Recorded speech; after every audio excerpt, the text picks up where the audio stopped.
सर्वप्रथमे माननीय मुख्यमंत्री यशस्वी मोहन चरण माझी को टांगी को एनएसी कृतज्ञता जनाऊँगी। ता सहित नगर उन्नयन मंत्री श्रीजुक्त कृष्णचंद्र महापात्र महोदय को कृतज्ञता दूची। ता सहित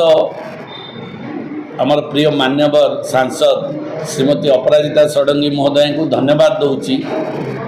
जे जहा तांको चेष्टारे आज टांगी को एनएसी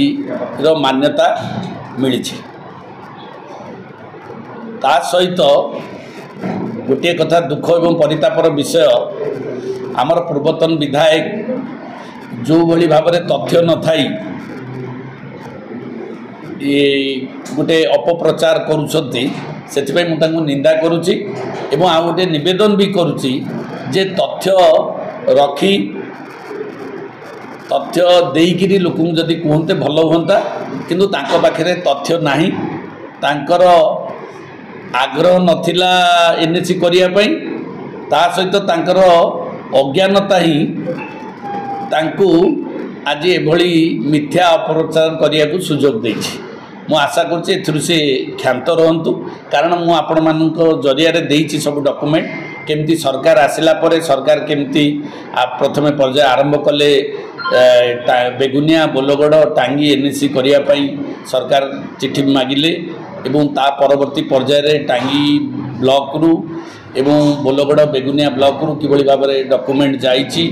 एवं ताकू किभली भाव में सरकार कार्यकारी करछंती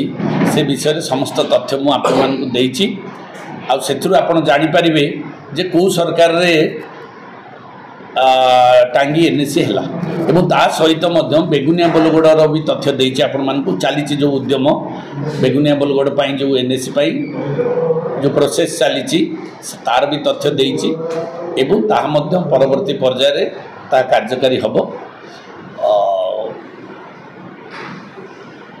एतिकी आपणको जरिया रे मु जणाइबु चाहूछि।